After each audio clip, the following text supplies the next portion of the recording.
Good evening, everyone. I'm Daniel Benjamin. I'm the president of the American Academy in Berlin, and I'm really delighted to welcome you to tonight's lecture, Climate Change and Innovative Paths Towards a More Sustainable Future, which will be delivered by Professor Steven Chu, who is the Academy's Richard von Weizsäcker Distinguished Fellow this semester.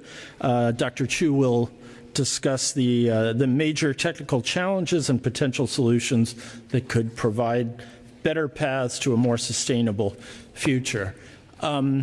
We are, first of all, really pleased to partner with Helmholtz on this event, and they knew him first, so I'm particularly grateful that they're sharing the intellectual wealth in this regard, and we're glad that we could work together to bring Dr. Chu to Berlin audience.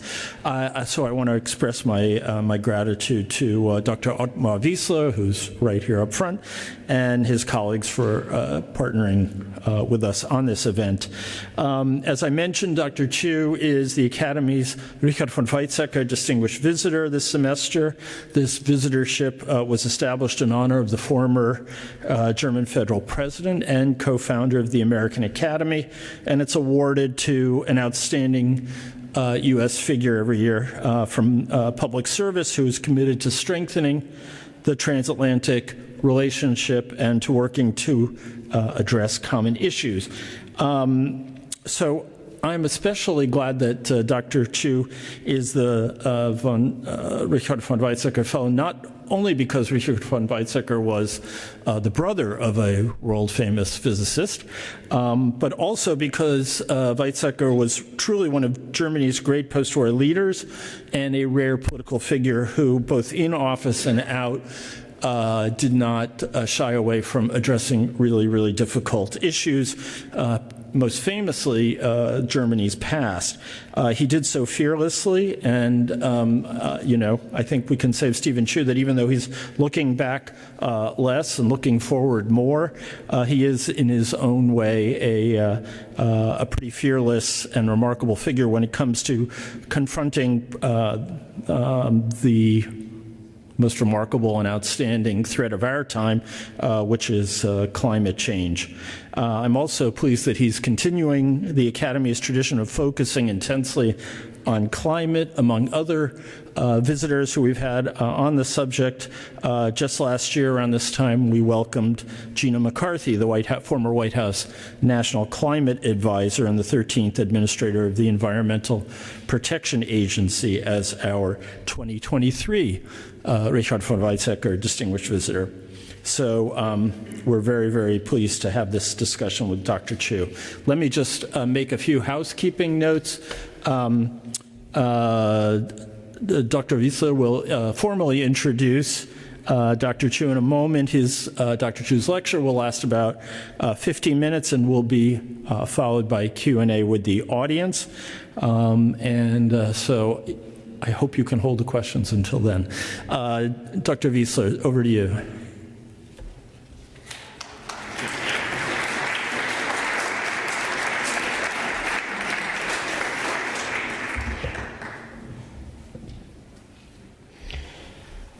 Well, dear Stephen, Daniel, ladies and gentlemen, welcome to tonight's Richard von Weizsäcker lecture at this historical venue, the Charité ruin that turned into a museum. It really gives me great pleasure to co-host this event tonight with our friends from the American Academy and to see you all participating. Let me extend a special and warm welcome to Professor Steven Chu, our guest of honor tonight. I don't think Steven needs a lot of detailed introduction. He's a brilliant and outstanding physical scientist, a winner of the Nobel Prize in 1997 for his seminal work in laser physics. He has had an amazing number of leadership positions at prestigious US institutions, some of which we have the pleasure to partner with. And he has served as Secretary of Energy for the Obama administration for quite a number of years. Now, for us, the Helmholtz Association, Steven is a dear and critical friend who superbly chairs our strategy board in the energy field during a very challenging period for energy research and development, certainly in our country. Now, ladies and gentlemen, we live in a period of time where the world is truly in motion, probably more than ever before. We are faced with critical geopolitical issues, severe economical problems in some of our societies. There's a widening gap between the northern and the southern hemisphere, an increasing shortage of natural resources, and certainly also profound demographic change. In my view, though, the single most dramatic challenge for us and for the generation of our children is probably the massive climate change we are and we increasingly will be faced with. A real eye-opener to many of us are visits to the polar regions, both in the Arctic and in the Antarctic, where you can experience how far advanced and how dramatic these changes already are. And it is very clear that only a massive and global long-term effort with a lot of brain power, with innovative research and development, with political commitment and profound changes in our industries and our lifestyle will help to successfully master this daunting task. As enormous amounts of CO2 and greenhouse gas emissions are among the key drivers of global warming, innovative solutions for sustainable future energy production will play a pivotal, critical role here. Who else could be more qualified to deliver a lecture on the challenges of getting to net zero greenhouse gas emissions than Steven Chu? Steven, it's a great pleasure and a privilege for us to have you with us tonight. Thank you so much for accepting our invitation. The floor is yours.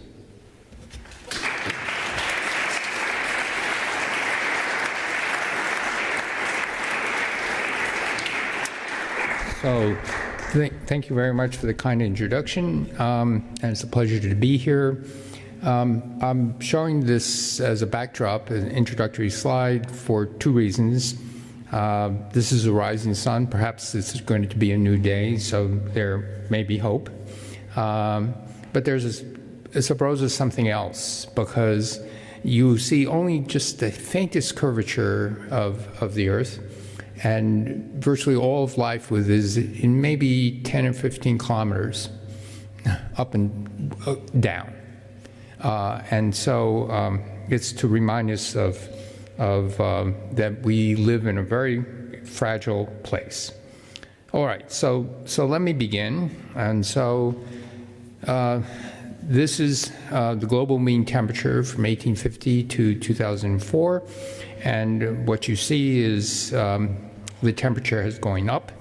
And the last data point, January 2004, we started to go above 1.5 degrees centigrade. That was the first UN goal. This is gone. I don't believe, well, I'll talk about it a little later, but that's where we are. There is very, very compelling evidence that this is caused by humans. Here you see a 2,000-year record, 2,000 plus and 24-year record of CO2 emissions in red, methane in green, and nitrous oxide in blue. The fact that this change is human-caused is very different. You all know that the climate has gone up and down over the last 800,000 years. In fact, it has been changing for a very long period of time. But this is different because of the following isotopic reason.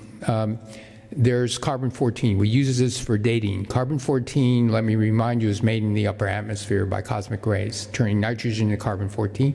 It diffuses down, you incorporates in everything living on Earth. You and I all have carbon-14 in us. I've been told, although I don't really believe it, that we may die. And then they will put in coffins, and just suppose hundreds of thousands of years, a million years later, they exhume us to be used to power plants. So we become real fossils. And there is no carbon-14 left in us because the lifetime of carbon-14 is 5,700 years, many, many tens of lifetimes, okay? And the dilution of carbon-14 in the atmosphere is measured, and it's consistent with fossil fuel emissions. So this is different because natural carbon cycling on land, trees, and in the ocean, most of the cycles go around in less than 5,000 years. Okay, but so the carbon had to have been sequestered from living things for at least 5 lifetimes. And so this is the smoking gun. And when I was Secretary of Energy, I talked to Ralph Cicerone, a friend of mine who was then president of the National Academy of Sciences, and said, Ralph, this is the most compelling reason, but yet the climate scientists don't talk about this. It's the smoking gun. And he said, Steve, it's because climate scientists don't know about isotopes. So, a year or two later, the National Academy with the Royal Society wrote a little pamphlet, of intelligent folks, not necessarily scientists, and they said, this is the smoking gun. So, at least it got into a little pamphlet. But in addition to carbon dioxide, there's methane, there's nitrous oxide, and these are very serious problems. And I'll go a little bit more into this. So one of the consequences are we're seeing increased floods, heat waves, forest fires, droughts, rising seawater changes. This is a water stress around the world, maybe 10 years old. And the World Bank is estimating that by 2050, there may be 200 million climate refugees. Now think about this, because 10 or 20 million refugees around the world have totally changed the political scene in Europe and the United States. But that's 10 or 20 million. What's going to happen when you have 200 million displaced people who are going to leave their country? Okay, so the consequences, it's in your best interest to not only slow down climate change, but also to try to stabilize countries that are unstable. And so they don't have a desperate migration. Okay, so this is something that I'm sure many of you have seen. On the y-axis, the annual global greenhouse gas emissions in billions of tons, 50, 100, 150 gigatons. On the y-axis is time. Here's where we are now. Somewhere between no climate policies and current policies, but current policies that aren't actually being enacted very effectively. So it's anybody's guess as to where we're going to be, but it would be a miracle if we're down here at 2 degrees, because the y-axis is zero carbon emissions in every sector. We're not just talking about electricity, we're talking about everything. And so I don't know, my crystal ball is not good enough. Will we be here? Will we be here? Right now where we're heading is the pledges and targets. We're not going to be, so my guess would be maybe 3 degrees centigrade. Okay? Now, here's something else that most people don't realize. What you see today in climate change is not the full story. It's because the oceans are very cold. And the mixing of the surface temperature of the oceans and the deep oceans, which are about 1 degree, 2 degrees centigrade, is very slow, 50 years, 80 years. So it's as if you had ice cubes that keep the Earth cold. So greenhouse gas, energy coming in after you average solar oscillations, it's the same. Okay, energy going out. So where's it going? It's actually going into the oceans. And as soon as we started having ocean probes all around the world that go up and down surface to 2 kilometers and going deeper now, they're saying, oh, yeah, it's mostly going into the ocean to warm up the ocean. So we don't see the real temperature. And we will not see it for 50, maybe 100 years. As if you've been merrily smoking cigarettes for 20 years, and then you've discovered, oh, this is bad for your health, but too late, you've started a series of mutations that may give you heart disease, stroke, and cancer down the road. So this is a big danger. Okay, so all right, so what do we need to do? We need to decrease greenhouse gas emissions. That correlation is very strong. But look where it's coming from: transportation, industry, electricity production, buildings, heat. Forestry, agriculture, forestry, land use, and if you think about all the human waste, garbage, and other things, it's about a quarter of greenhouse gas emissions. And so if you want to get to zero, that means you've got to get the elimination not only of fossil fuel generation in the power sector or light-duty vehicles, cars, delivery trucks, you've got to eliminate the emissions from steel, concrete, plastics, chemicals, textiles. And you've got to get the elimination of greenhouse gas in the entire food supply chain, which I will talk about. So let me remind you of this cartoon. I'll read it for you. Those who don't study history are doomed to repeat it. Yet those who do study history are doomed to stand by and helplessly while everyone else repeats it. And so this is a woman, anxious woman, going to a fortune teller and asking her about her fortune. She says, "You will make the same foolish mistakes you have made before. Not only once, but many, many times again." And so, okay, so let me remind you of a little history. The beginning of the Industrial Revolution, James Watt didn't invent the steam engine. He improved it from the Newcomen engine. And so we transitioned from horse and animal and human power to iron horses and horsepower. Another part of the Industrial Revolution was the development of steel. It was the first commercial steel production was by Henry Bessemer. These are the dates. It's interesting why he invented steel. It was during the Crimean War. Let me remind you of the Crimean War. It was when Russia invaded Crimea and Europe tried to defend Crimea. It's the same mistake over and over again. And so he needed to invent a metal that withstand the force of the explosives that could not blow up. Those iron cannons were blowing up. But many of the industrial revolutions were also a result of materials development. For example, you all know about the invention of the transistor. It was a spectacular achievement done at Bell Laboratories, first by Bardeen and Walter Bertan, the so-called point contact transistor. It was a real fly-by-night thing, done in December 1947. The department head of Bardeen and Bertan was a person by the name of William Shockley, and he was incensed that they didn't tell him about this invention. He is not on the transistor patent, his first patent.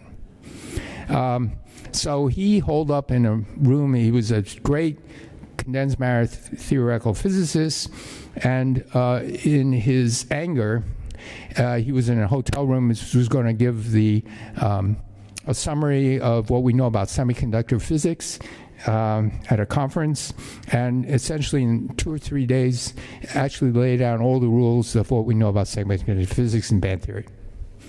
And then his Bell Labs junction transistor, which he invented, was also done by Bell Labs. But this would not have changed the world had it not been for two people, Bill Fan, who invented zone refining, and Thiel and Sparks, who used an old method of growing a crystal from a seed. I got to Bell Labs in 1978. There was this old guy who was next to me in a nearby office. He would tie her in and come around and tie her out. And occasionally people would stop by and say hi. And finally I asked my department head, who is that guy? And he said, you don't know who he is? And he said, no. And he says, he's Bill Fenn. And I said, what did he do? And he said, well, he invented zone refining. And with zone refining, you can get germanium first and then later silicon, but to well below part per billion purity. And with that, you could dope silicon. And so my department said, because of that, he gets to do whatever he wants to do. And he says, you remind me of these young kids. There are two young kids, and they're watching this old guy walk by, and he's stumbling by, and one of the kids says, who's that guy? And the other young caveman says, you don't know who he is? He invented the wheel. And the other young caveman said, yes, but what did he do lately? Anyway. Enough of that. Let's go on to other things that transform society. Optical communications. Charles Cowell got the Nobel Prize for optical communication fiber, but it wasn't for Dow Corning. It would have gone, and then later Bell Labs, it would have gone nowhere. You needed ultra-pure silicon. So that's another example of how materials really transform the world. You know about solar and everything, and this is a graph of solar. It's a more recent one, 2010 to 2019. The price of solar is dropping exponentially over this period of time as you deploy more and more solar. These straight lines are called learning curves. That means as you get more and more experience about doing something, the price drops. It's not a law of physics. It's not a law of economics, but it is a law. Learning curves, the Model T was in production for 20 years, also a learning curve. Everything seems to follow learning curves. Okay, but solar physics, solar power is remarkably improving. There's a new material called perovskites.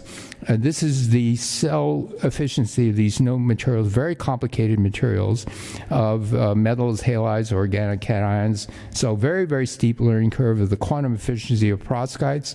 They could be doped to have energy bands in different places, so you can have perovskite cells in different things or tandem with silicon. They didn't last very long. They lasted weeks, then months. But very recently, about a year ago, big breakthrough. They now last 15 years.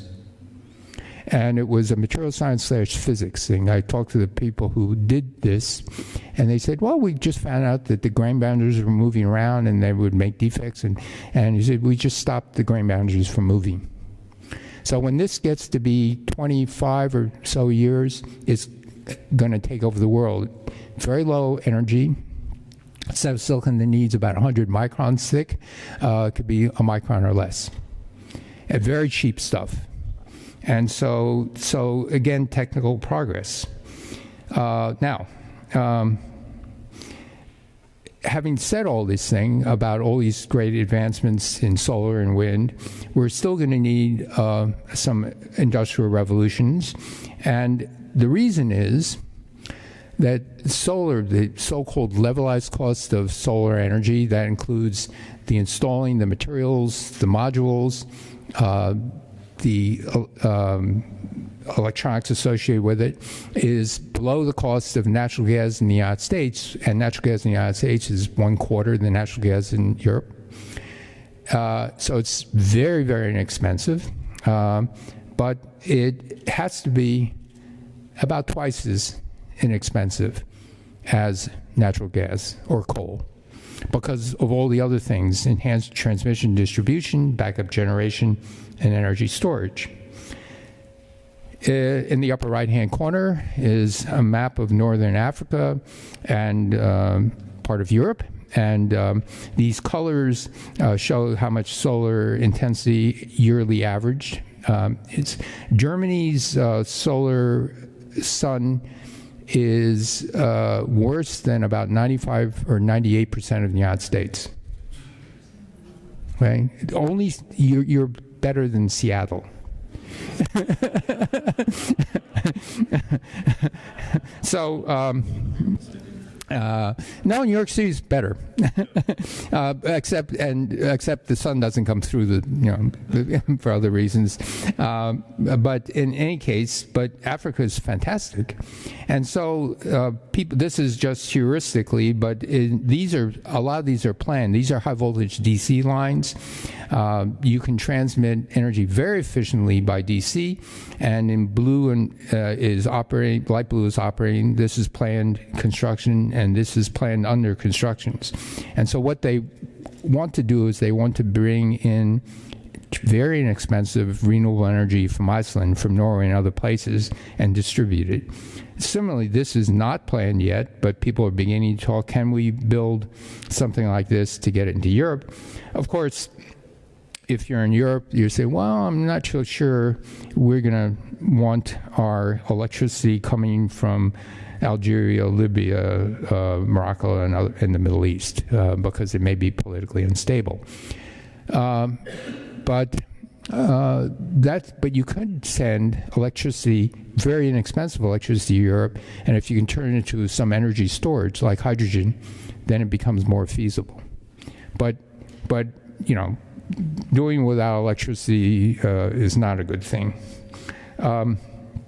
Now, the transmission of electricity and power lines, high voltage power lines, is done by not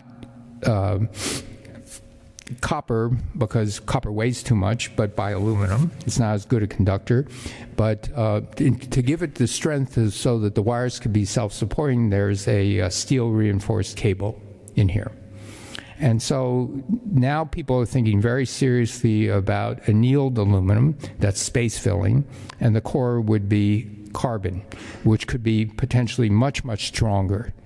And because then you could string, with existing power lines, you can string bigger cables, or with new power lines, you can put the pylons further apart. Now, let's talk more about the materials that are needed. And in order to really talk about the materials that are needed, you need to step back. So this is to help you step back. So on the y-axis is the annual world production in metric tons of stuff we pull out of the ground. And what leads the way? Well, concrete. But the next is oil, coal, natural gas. Of the stuff we pull out of the ground, is in part dominated by fossil fuel, and then asphalt and cement, and not wood. So these are structural materials and energy. And steel comes next, and then what comes after? Oh, this blue stuff are plastics. Well, that comes from petroleum or natural gas. So this too comes out of the ground. Then you go down to aluminum, copper, and down, down, down. All right? So you have to keep this in mind, what we use.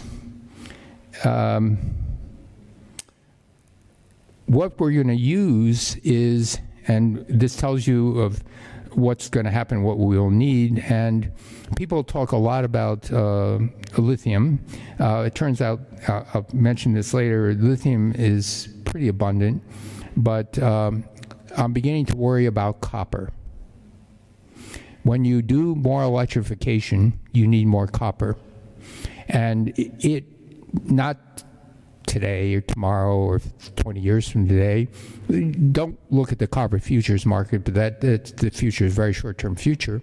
The price of copper has gone up, but look 50, 100 years, and this is an issue. And so what has happened is that one has to really think 100 years from now, what will replace copper? And one of the things that would be a long-term research goal was, look at all this carbon.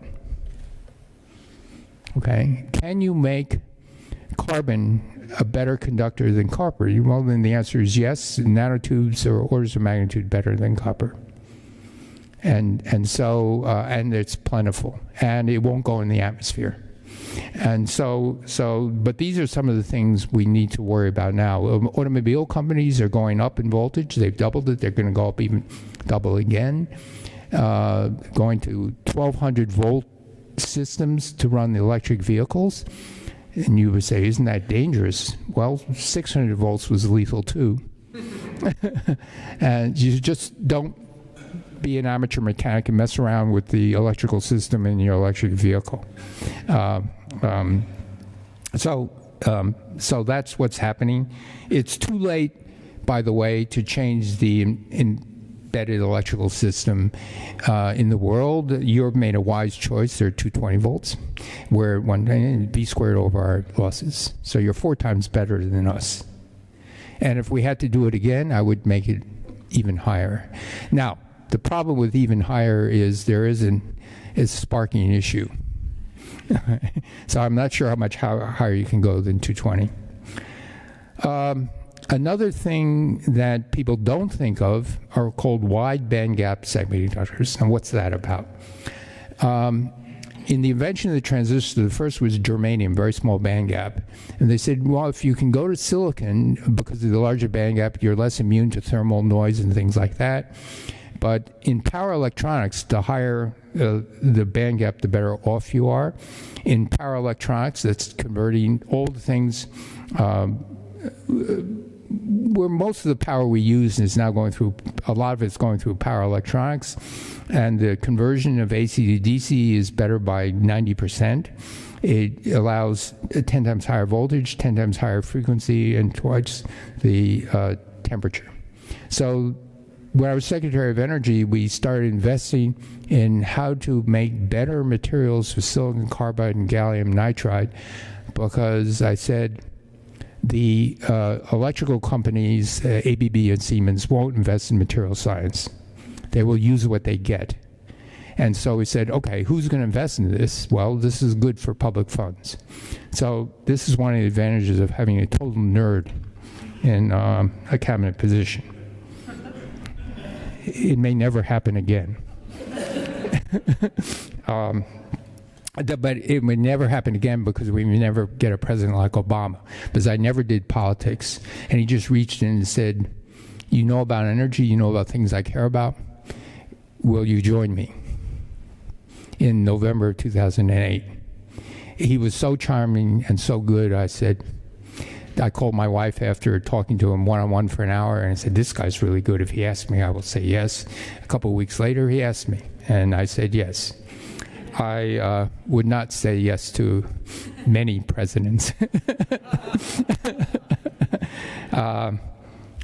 because he had my back in every decision I made in the Department of Energy. There are lots of people within the White House, pure political animals, and they were sometimes annoyed at me because I would tell the truth, and that was not good sometimes. And he liked me. During the oil spill, in Gulf of Mexico, McConnell oil spill, May 2010, he goes to me and says, Chu, go down there and help them stop the leak.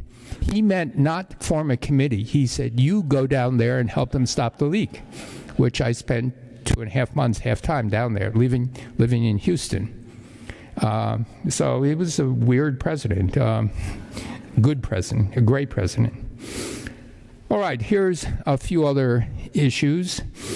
This came from a Nature news feature. I was looking at energy forecasts in various sectors, but this has to do with the energy used in networks, in communications, and data services.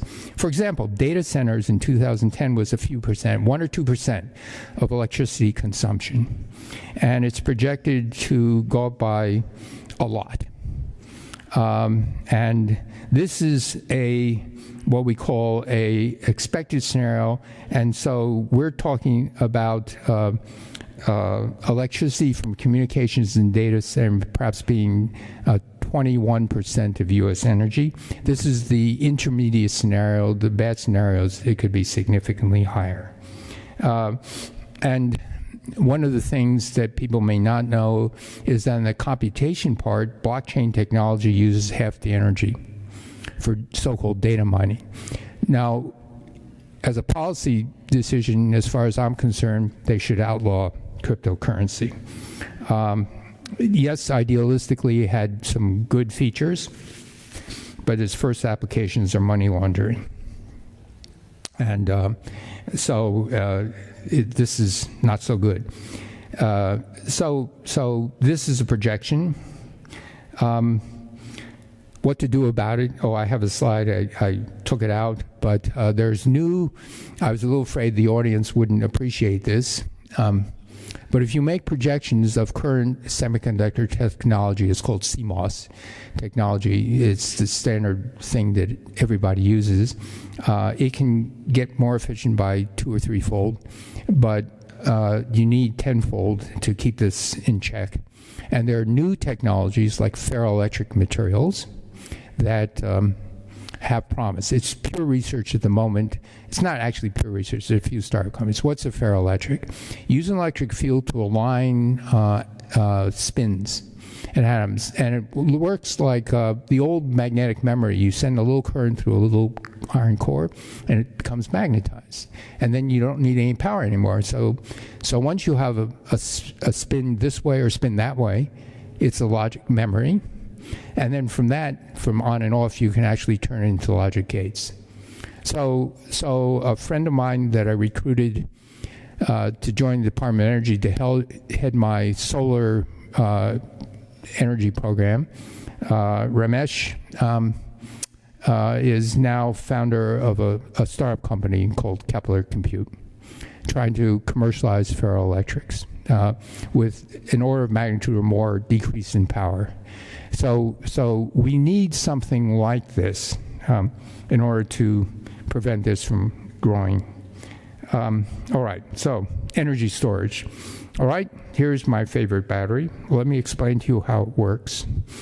When you have wind or solar, you pump water. That's the energy-intensive thing for irrigation, and you want the water, you open a valve.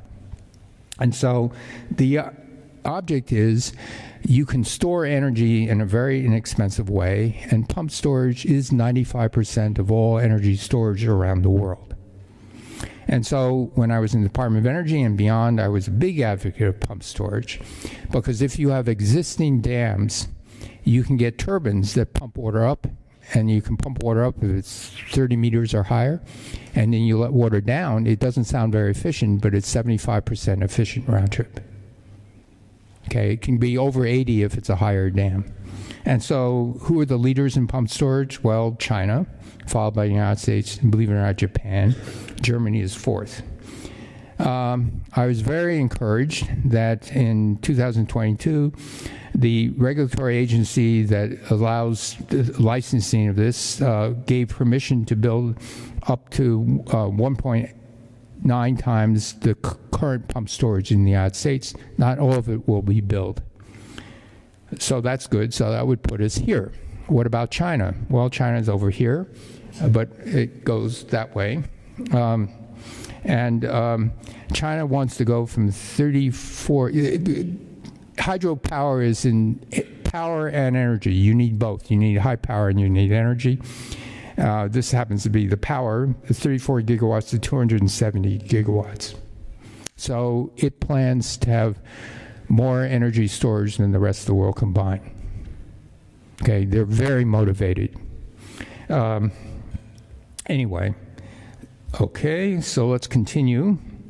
Now, pump storage isn't everywhere and around the world. Mountains aren't everywhere, so you need this expanded transmission and distribution system. What about more conventional energy storage like batteries?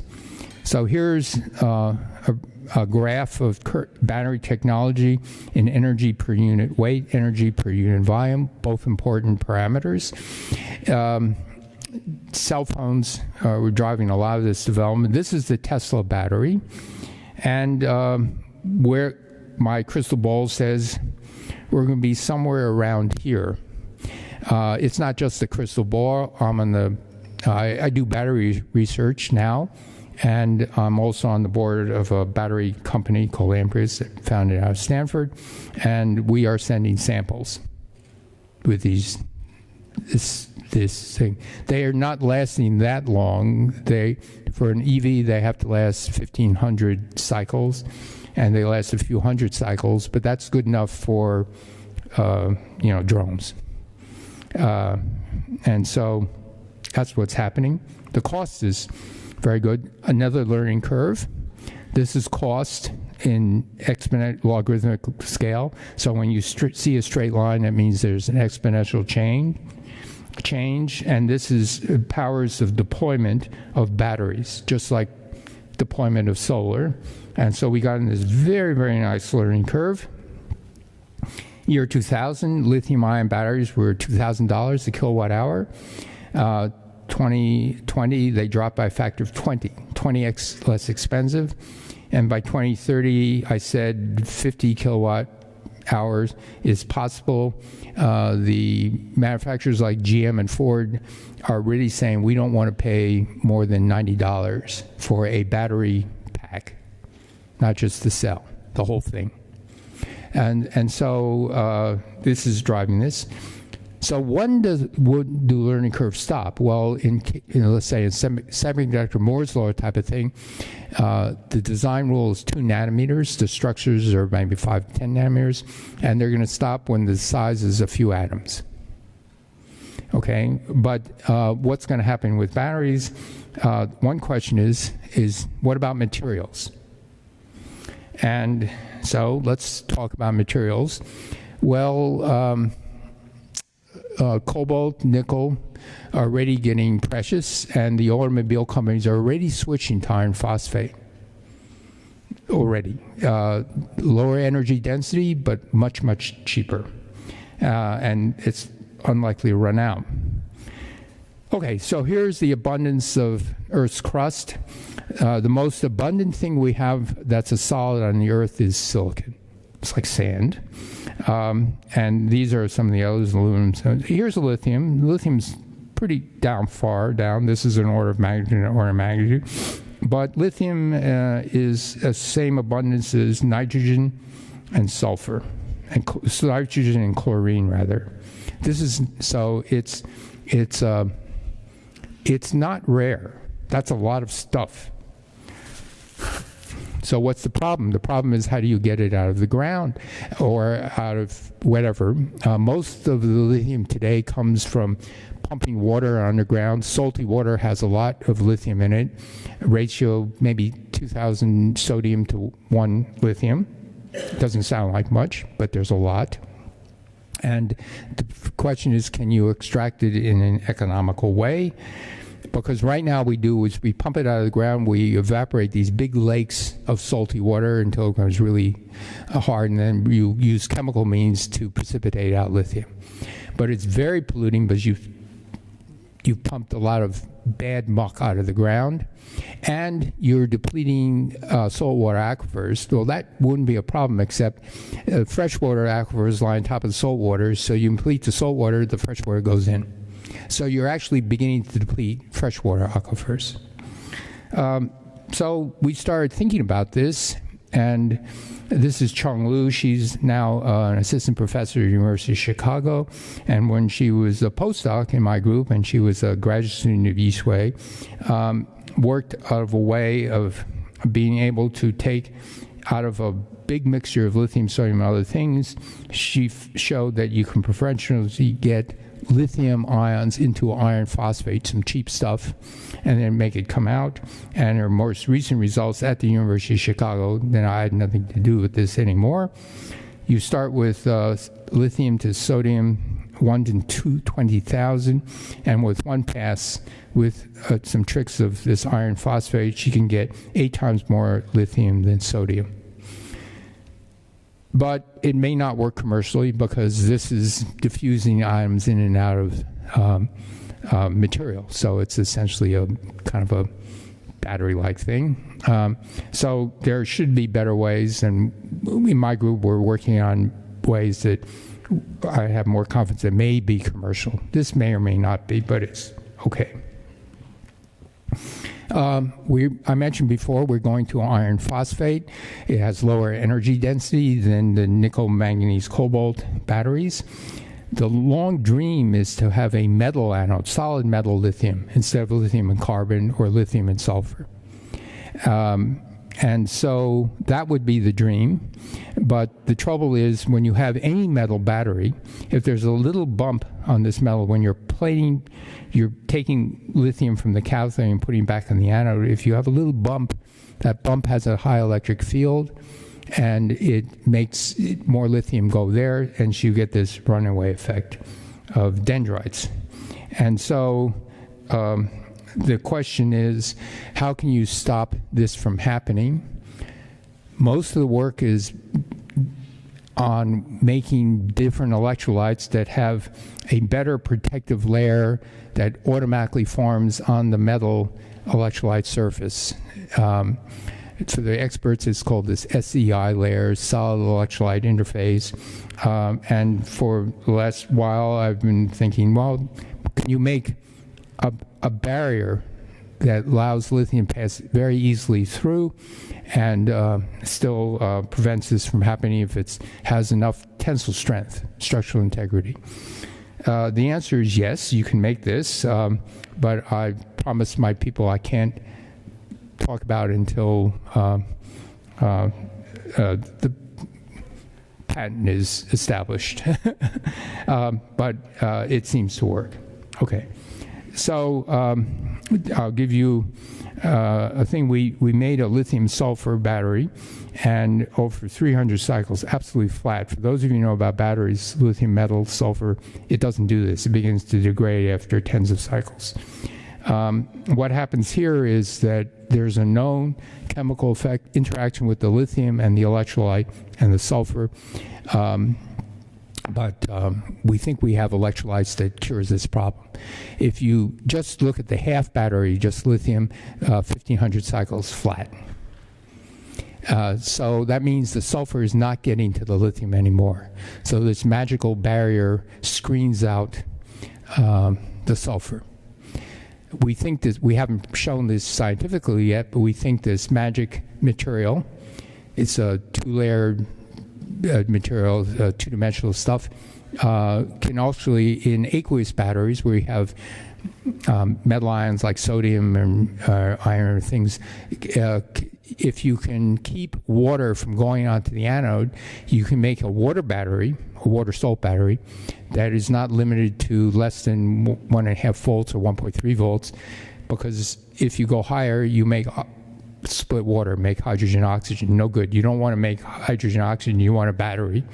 And if it screens out water, so water molecules never see the electrode, then we can do this as well. So I'm very excited about this. Stay tuned. Maybe you'll invite me next year. I think you invited me last year. But all right, so let's talk about other energy storage. And you think of molecules, because there's no overhead in the battery material. There's no graphite, there's no nothing, there's no cathode material. And hydrogen is an obvious one. Many colors of hydrogen. Here are some of them. Gray hydrogen means you take natural gas and you steam reform it, turn it into hydrogen and carbon dioxide, and you vent the carbon dioxide. So in terms of greenhouse gas, it's no better than burning natural gas. There's blue hydrogen. You take the same natural gas and you capture the carbon dioxide, you put it underground. These are the prices. It's maybe $2 a kilogram, maybe $3. But the trouble with blue hydrogen is just poking holes in the ground actually induces methane leaks by 2 to 4% at the source. And so that's an issue. And then there's green hydrogen, which is using very expensive electricity. And now, you've got to get this price of $6 a kilogram to $2 at the site where you use the hydrogen.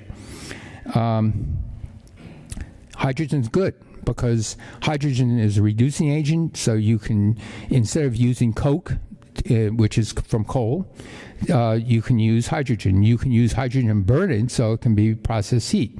And so it sees uses in decarbonizing steel, plastic chemicals, fertilizer, aviation fuel. It's great.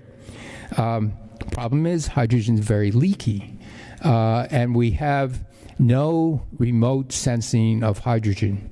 It was only remote sensing of methane where we discovered the hydrogen wells are leaking and gas lines leak. And so before you think of hydrogen pipelines, you need to be able to detect hydrogen. Hydrogen is a symmetric molecule, so there's no really nice spectroscopic signature. So what to do? Well, the way to do this is to finesse it. And so me being the researcher I am, I just get on Google. Now I use ChatGPT as keywords for Google, but I look on Google. And I found there are hydrogen detectors, but they're different. They're not detecting the gas, they're detecting a chemical reaction that occurs when hydrogen interacts with something, and they're this big. I say, aha, that you can put on a drone. And then with good batteries, you can have the drone be your mobile detector. So there is an option way out that may allow pipelines, because you can have the drone go up and down the pipeline sniffing at a part per billion level. Okay, so again, now we also need to eliminate precious metals and electrolyzers. That's a real problem. But then a friend, someone else I hired in the Department of Energy, and his name's Ravi Prasher. In fact, the Secretary of Energy doesn't call up people and say, will you come join me? Because the Secretary of Energy in the past was not a scientist. And it would be beneath their dignity to go, and so it goes many, many levels down. But I was a little different, because they couldn't believe I would throw away my career and join and work for the government. So I said, well, look, it's worth it, and I want you to join me. 4 years, 8 years, 6 years, I don't care. It's got to be at least 2 years, because we're here to save the world. It worked on half the people. So there were 36 truly outstanding scientists and engineers, half a dozen National Academy of Science and Engineering working for the government. This is crazy. 3 of them were in their 40s. If you're in the National Academy of Engineering when you're 44, you are a star. You will not work for the government. But they were willing to do this, and more are being elected. And my prediction is in this group of people, I would say maybe a dozen, maybe more, will be elected in National Academy of Sciences and Engineering. Never before has the U.S. government had this bunch of people. We're very close to each other. We keep track.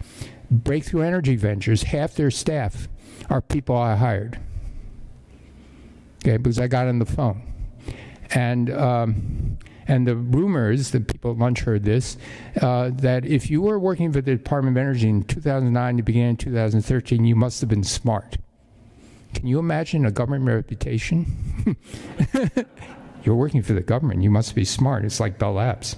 Anyway, Ravi Prasher is now the Chief Technology Officer. He used to be a division director at Lawrence Berkeley Lab and a faculty member.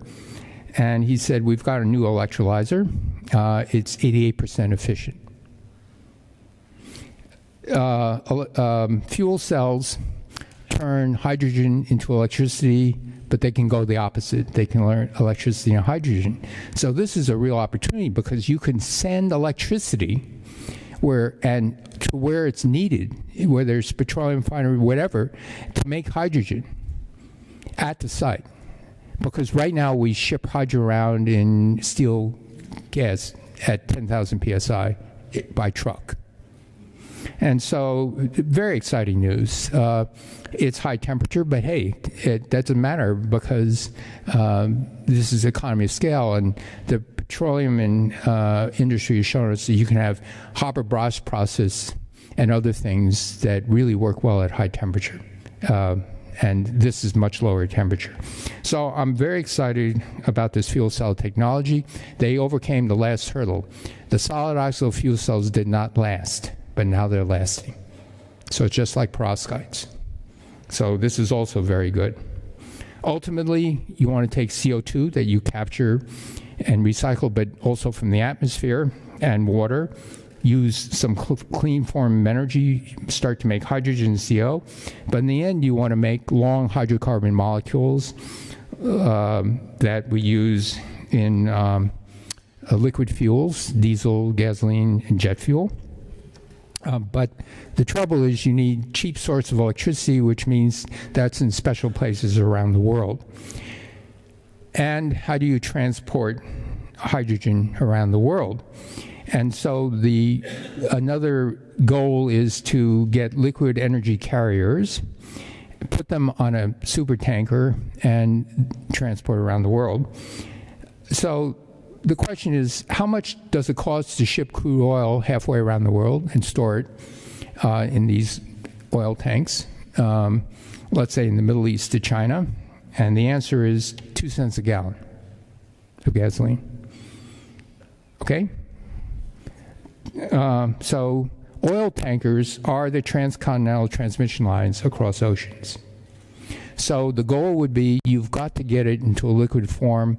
Ammonia is our best shot at the moment, but there's research going on to improve it. Okay. Now, even with all this stuff, we still, and even if we are able to get hydrogen inexpensively to compete with hydrogen from natural gas, you still need compact turn-on sources.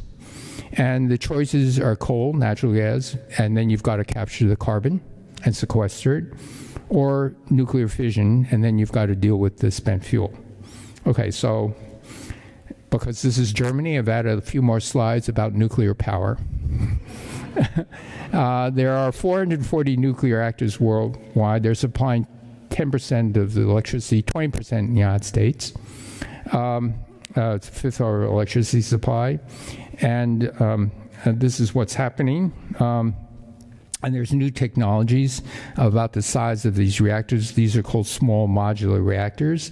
This is another graph. This is a nuclear reactor being built in China. This is a car. They're big. This is a car. Happens to be a Volkswagen. And these are the size of nuclear reactors of different sizes going down to very, very small. What is happening around the world? Well, there are now, as of December 2023, 61 nuclear reactors under construction, led by China. 24, India, Turkey, Germany is not here. And so the opinion in the United States has changed. According to a survey taken in 2023, 3/4 of the adults view nuclear energy as a way to provide electricity in the country. It wasn't that way. And some anti-nuclear people of years past have now come around. These are conservationists that say, this has to be part of the solution. And it's a lesser of evils between this and coal and natural gas. Carbon sequestration is also an issue. There's a huge volume difference between nuclear waste and carbon sequestration. Let's talk about the safety issue. This is the number of deaths per terawatt hour led by brown coal, then oil, biomass, gas, hydro. Where's nuclear in all this, you might ask? Here it is. It's a little bit safer than wind. Why is wind dangerous? Well, people can fall off the towers. This death rate includes Chernobyl and there were no deaths in the accident in Fukushima, but there will be 100, maybe 200 premature deaths due to cancer. So it includes all this. And the other thing, so it's 100 times safer than burning wood chips, just as a comparison. What about the nuclear waste? Well, there's new technologies of drilling holes this big down a kilometer or two, which means you have many more access sites. It's very important in a country like Germany. And so being tested now in UK, being looked at very seriously in other countries.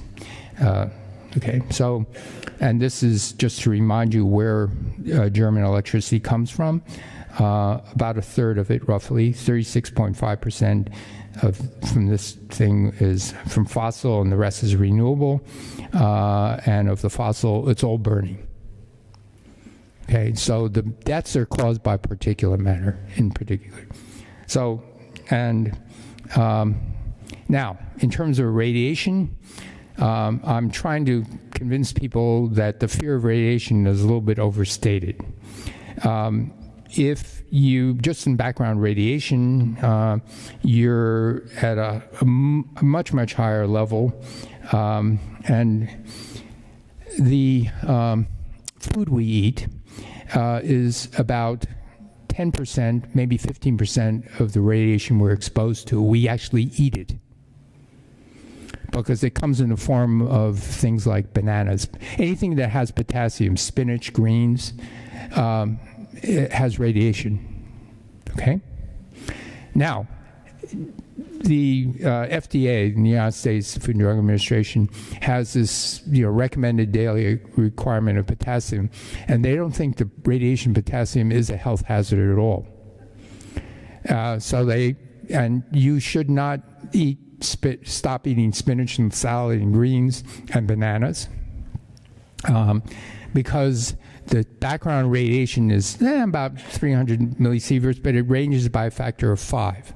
And in that factor of 4 or 5, there is no higher incidence of cancer historically. Okay? If you take a few long trips, Germany to Korea, you're a North Pole flight, and you get huge doses of radiation. Also no increase in cancer statistically. Just so you know, because the magnetic field protects you from most of the cosmic rays from the sun, and the magnetic field allows them to come through.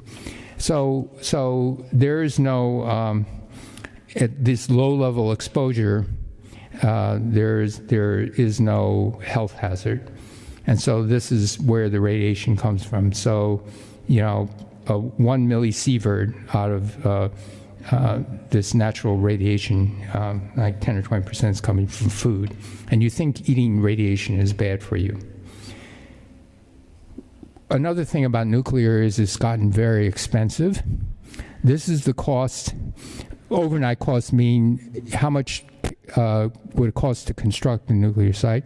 And this is the year 1950, 60, 70, and then something happened and just skyrocketed. And what happened was 3 Mile Island happened. And because it takes 10 years to build a nuclear reactor, then all of a sudden there was additional safety requirements. And those of you who have ever been part of construction, either industrially or in a university or something, or even in your home, when you have a blueprint, you got a contractor, and you say, oops, I want to change it, the contractor's eyes light up. They go, ka-ching, change order. And this is what happens with nuclear. This is the French, by the way. These are 1,000 euros. This is $1,000. And so we have to do something about that. Nuclear reactors around the world now are over budget, they're over time. But it's just not nuclear. These are other examples of cost overruns. It's actually big projects. So we've kind of forgotten how to make big projects on budget, on time. Three Gorges Time, International Space Station. Big Dig is the tunnel system in Boston. Okay? 2.6 to 22. Okay? Panama Canal expansion. This is a recent expansion, not the original one. Okay, then there's fusion. This is ITER. That's about 20 or 30 years late and 4x over budget. And then, of course, there's laser fusion. And so the question is, will this become commercially viable? As an experiment, I actually have a lot of faith in the physicists to solve all the plasma instabilities of both tokamaks and stellarators. They're clever people. They will figure this out. The question is whether it will become commercial, and that's a materials question having to do with neutron damage. And in the laser fusion or any sort of inertial fusion, you have similar problems and you have target problems. And so the estimate of deployment of commercial fusion is, I think, greater than 40 years. That's an opinion shared by the person who pulled off the laser fusion at Lawrence Livermore Laboratory, Omar Hurricane. And both of our opinions, we share the opinion, we agree, it's somewhere between 40 years and never. Commercial. Not as an experiment. Definitely an experiment within 10 years. Where we really have, laser fusion works. You're gonna bear with me if I tell you this joke. There's this fusion scientist, his entire life he works on fusion, and he's brilliant. And they say, you could have done anything you want. Why did you choose fusion? Because you yourself said it will not happen in your lifetime. He finally dies. And at the gates of heaven, at St. Peter, I've got to see God. I've got a very important question. He says, normally this isn't done, but you were such a good person on earth, we'll make an exception. So he goes before God. He says, God, tell me, will fusion ever become commercially viable? Commercially viable. There's a pause, and God finally says, maybe so, but not in my lifetime. This was told to me by the former head of the NRC. Anyway, okay, agriculture. We will need a fourth agricultural revolution because it's 20 to 25%. But let me remind you of agriculture. This is the climate history of the Earth based on ice cores in Greenland and Antarctica. This is our present time. This is a warm period, cold period, ice age, warm period, cold period, warm period. Down in here, which is 1 degree warmer than where we are today, the sea level was 6 to 9 meters higher. 1 degree higher, but remember, we're not heading to 1 degree higher, we're heading to 3 degrees higher than before the Industrial Revolution. We're 1.4 degrees already. Okay. So agriculture began 12,000 years ago. You all know it began the Fertile Crescent because that's good marketing, but because it also began in North China, South China, New Guinea, and Ethiopia, and the Americas. So what's happening? So let me blow up the most recent past, this little thing here. What happened is the climate stabilized. And when the climate stabilized, instead of going up and down like a yo-yo, you began to think of agriculture. And so this was the birth of agriculture. Humans were here. The brains of humans here and the brains of human here were equally big. Okay? You needed help from nature. All right, so this is an economist's view. Bob Vogel, a friend of mine, as I said at lunch, some comments, my best friends are economists. This is his view of development. And he began with the first agricultural revolution, putter along. This is the invention of mathematics, metallurgy, things like that, putter along, black peg, and he says in this article, I put it up in bold, the second agricultural revolution happened. Okay, first agricultural revolution, domestication, wheat, rice, chickens, yeast for bread, things like that. Irrigation, fermentation, very important, beer and wine. That's the second agricultural revolution. That's the first. The second was you put a fence around your land so you don't overgraze. And so private ownership of land and keep other people out was the second agricultural revolution. It was a policy revolution. And look it up. It's very interesting because I'm seeing, wow, I didn't know that sort of. Third agricultural revolution. The invention of the Haber-Bosch process, which earned Fritz Haber a Nobel Prize in 2018. But it was the Haber-Bosch process, so they decided in 2031 to give him a Nobel Prize, but they had to make up a different reason.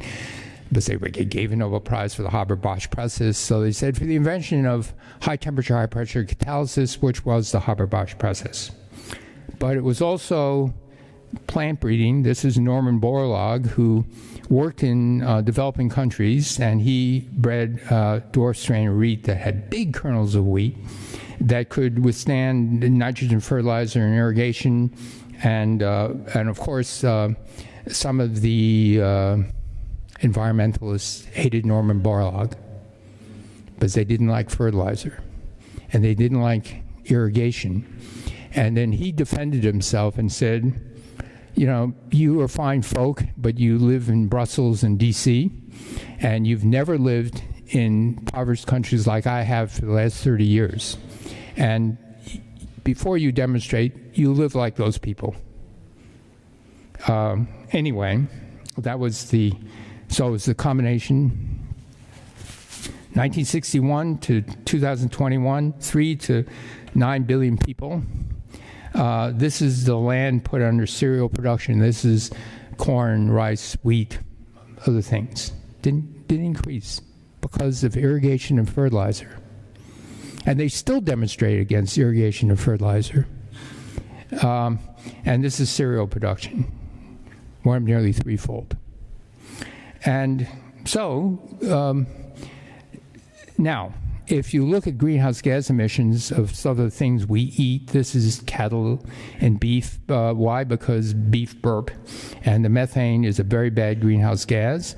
And then there's things like this, and this is, that's beef.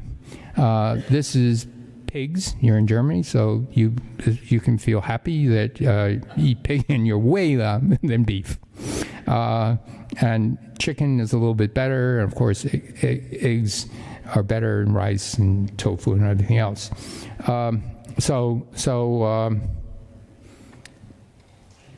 Think about it next time you eat. Now, if you're older, you probably won't change your habits. My wife won't change her eating habits, even though her two of her granddaughters are now vegetarian, and they drink oat milk. I couldn't get my wife, after a few months, she finally tried it, and she said, it doesn't taste like milk. I don't like it. And I said, it doesn't supposed to taste like milk, but doesn't matter. Okay, if beef and dairy cattle were a country, they would have more greenhouse gas equivalent emissions than the United States or the EU plus Great Britain.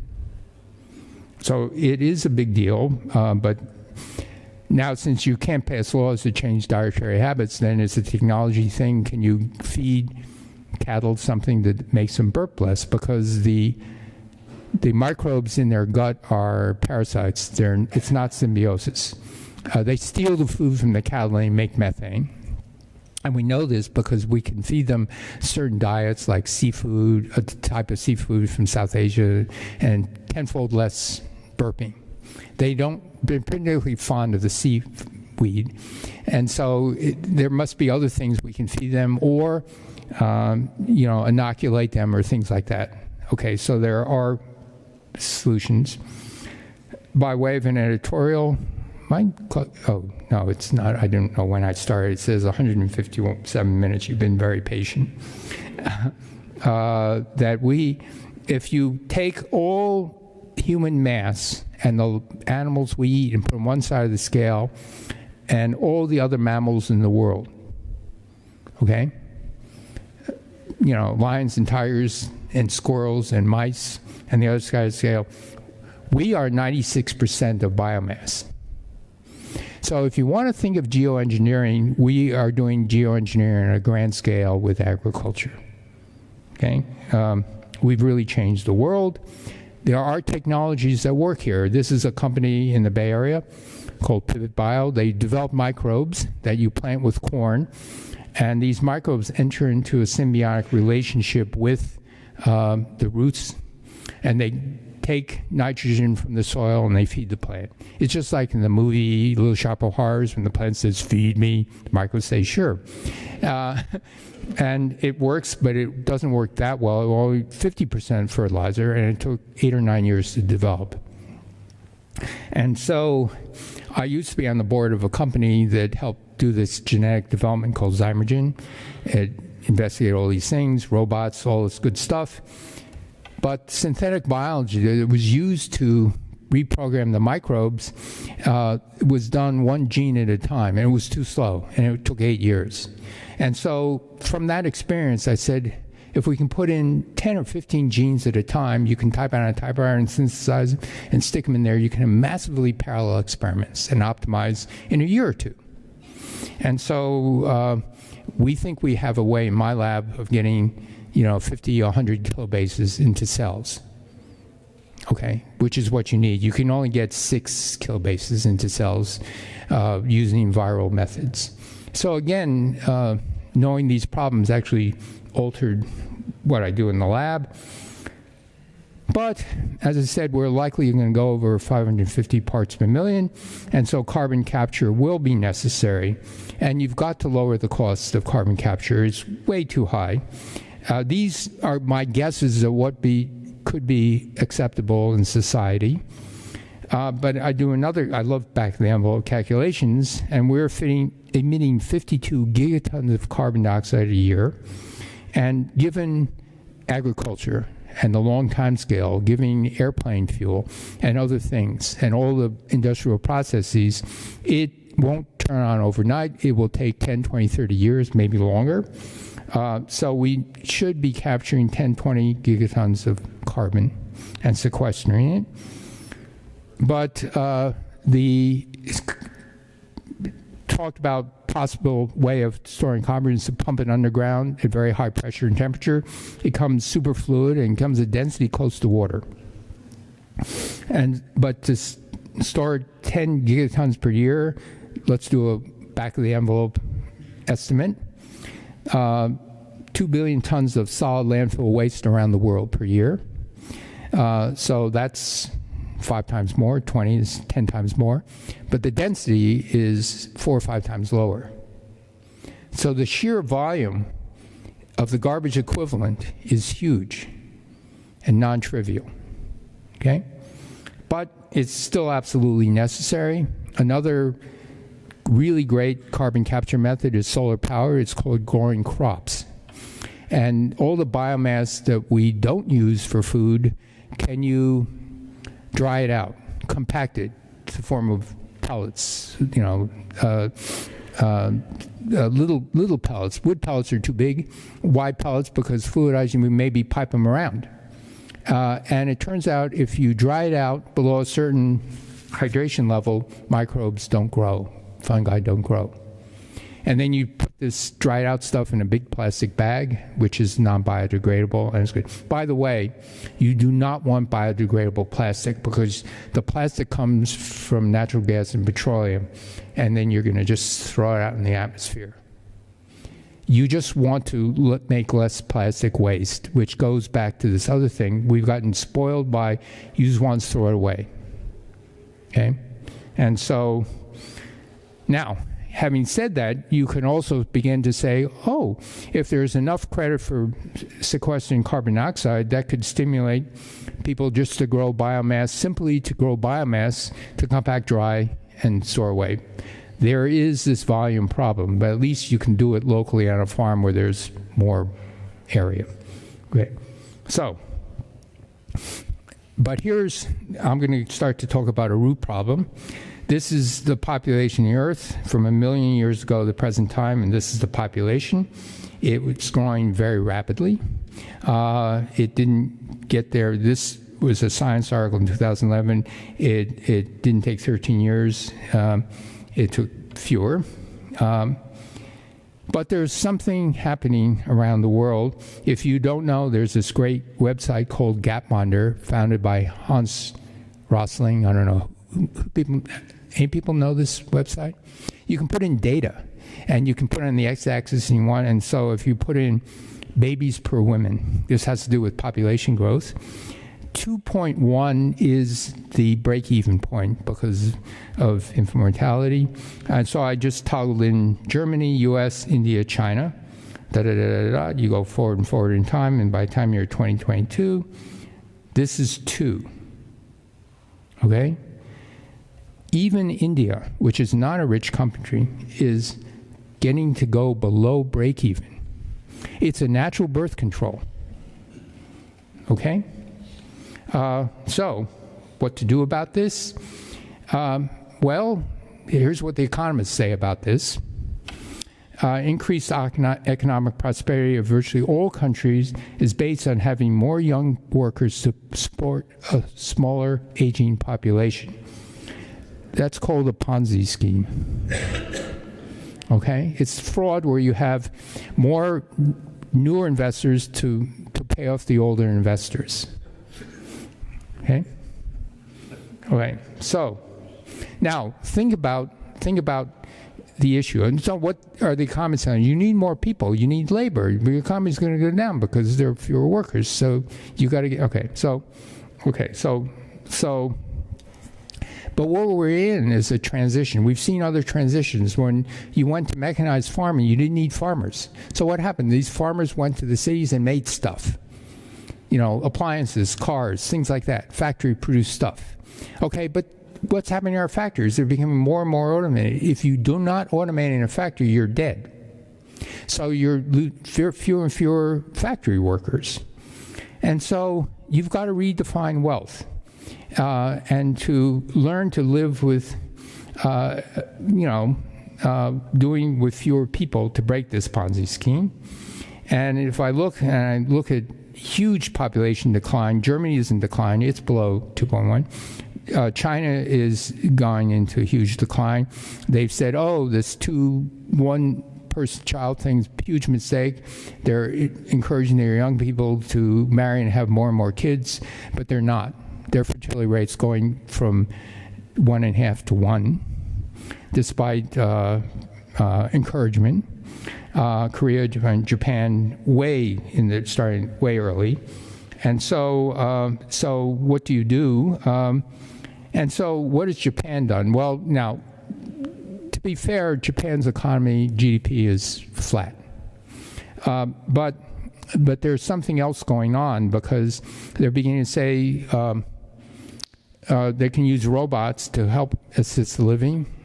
Now, here's the issue with smaller families.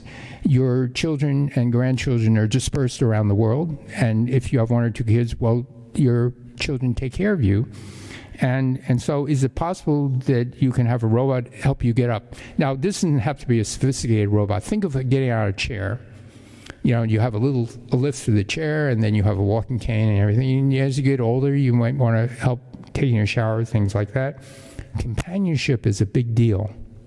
And so in the age of Siri, people are beginning to talk to Siri like it's a human being.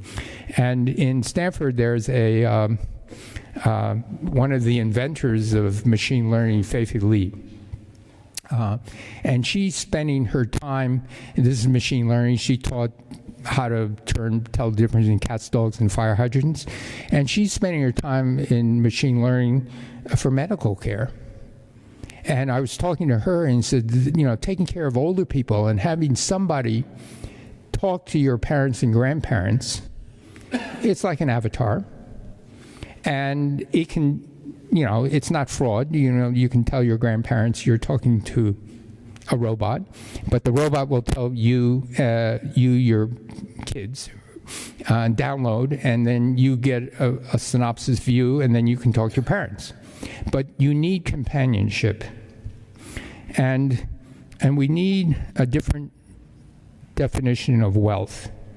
And the definition of wealth means, what do you care? And it's not about GDP, but GDP means building stuff. Building a car and then throwing away and building a new car. Having houses, tearing down the house after 50, 80 years, 100 years, and that's it. Tearing down buildings after 50 years. All increases GDP. But it's tragic for the environment. And so what do we care about? Well, I started to make a list. We want to feel that our families and neighborhoods are safe. We can ask kids, as I did when I was growing up, you can tootle down the block to a public park and you can play unsupervised. And the parents aren't worried about drug dealers or kidnapping or anything. And you remain healthy and emotionally connected. And so I want to quote Robert Kennedy, not junior, senior. There's a big difference. And he said, the gross national product does not allow for the health of our children, the quality of their education, or the joy in their play. It does not include the beauty of our poetry or the strength of our marriages, the intelligence of our public debate, or the integrity of our public officials. It measures neither our wit nor our courage, neither our wisdom nor our learning, neither our compassion nor our devotion to the country. It measures everything, in short, except that which makes life worthwhile. We don't have leaders like that at the moment. All right, thank you.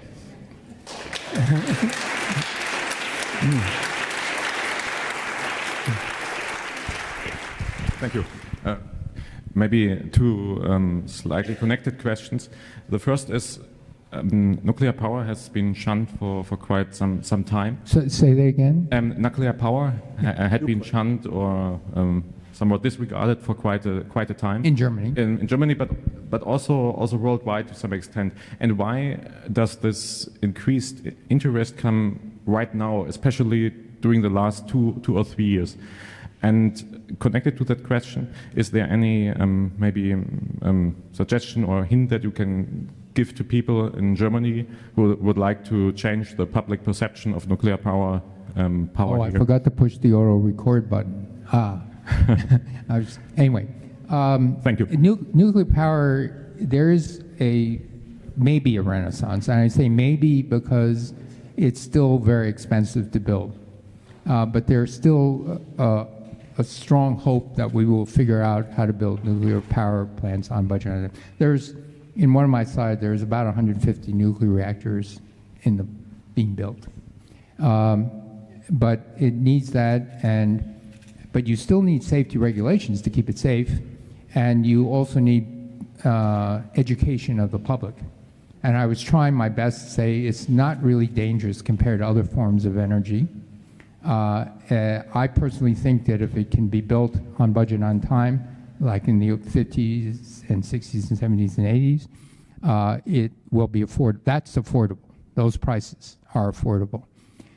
So the big thing is economic. The other thing is public acceptance, and it varies from country to country. Germany has not accepted it. It's a real uphill battle, but there was a caving, in my opinion, of the Green Party. In the United States, the Sierra Club is now for nuclear power. And so it's changed in the U.S. And so it's slowly beginning to shift as part. You need something compact you can turn on. And the compact is important. These large batteries that we will need, if you make estimates of the land use, is very large. So pump hydro, when there's a hydroelectric dam, use pump hydro. But people don't like hydro, and people actually want to tear down dams. And so this is a problem. So that's, again, something that needs public education. Had a question. We'll go to the back afterward, but we had one more question right here. Yeah. Oh. Well, first of all, as a physicist myself, I would like to refer to Kennedy, another Kennedy, who was saying, "I'm proud to be a physicist."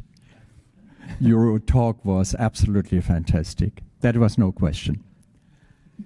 The question is, one of the first slides you were showing mentioned that in the year 2030, about our total energy production, 20.9% of our total energy production will be consumed by communication and computing. And I think, as I have seen the slide, artificial intelligence was not yet included, which is exploding our energy demands. So what is your suggestion? Because in a few year times, we have to stop all our mobiles, at least those of our children, probably not ours, but those of the children who are always pulling down movies and God knows what.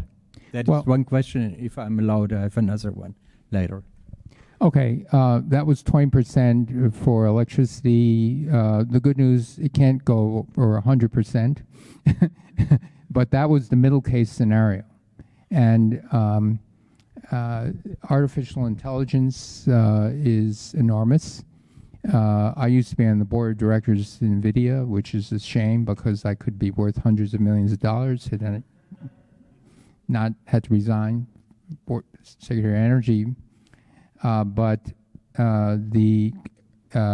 their current chip, one chip, one board, 700 watts. The next one, a kilowatt. The one rack, hundreds of kilowatts.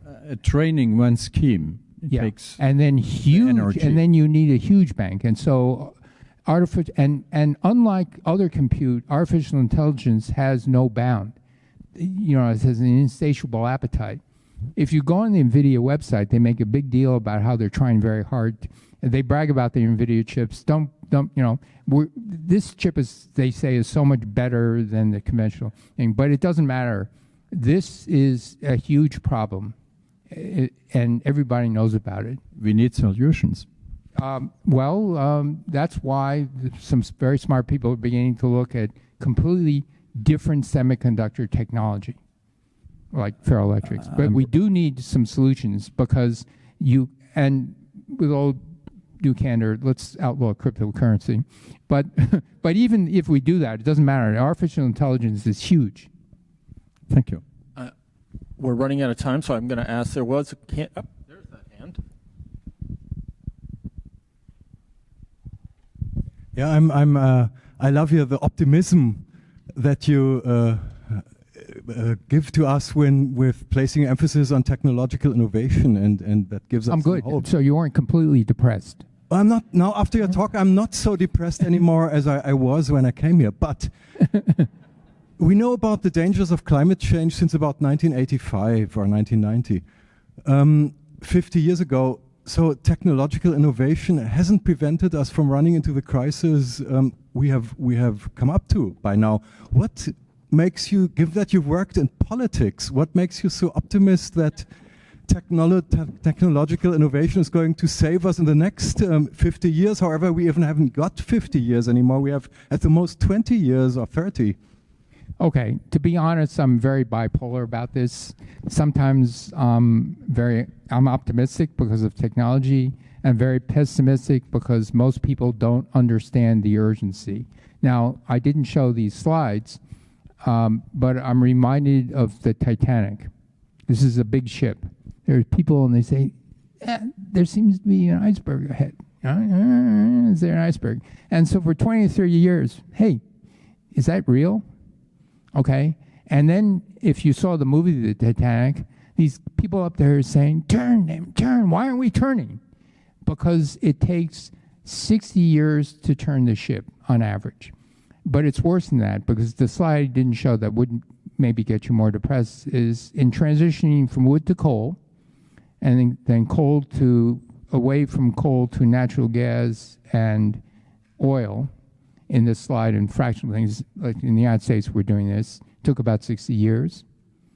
And then nuclear, renewables, a little small sliver. That's if you plot it one way. But if you plot energy source versus whatever, yes, we're turning away. But we didn't, when oil and gas came along in the late 1800s, we didn't stop coal. In fact, if you look at coal worldwide, it continues to grow. And every time we get a new source of energy, we just add it onto it. Now, in the United States, because we have abundant natural gas, we're turning away from coal. When we will turn away from natural gas, I don't know. But we need some source of energy that is compact, that can be less expensive, and that people are not afraid of, because they should be deathly afraid of burning coal and natural gas, but they're not.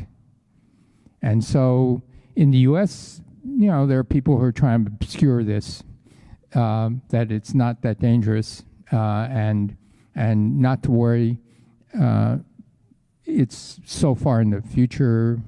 The people in this room don't really, well, the younger people might have to worry, but, you know, I said, well, and so I gave this talk when I was Secretary of Energy, a bunch of senators.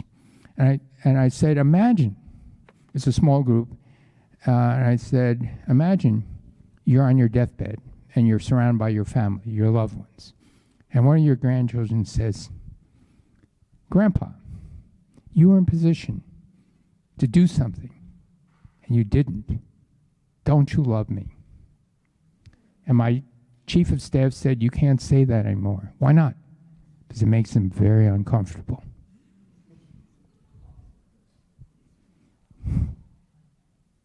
But it's true. I think that's a good note to end on. Very upbeat.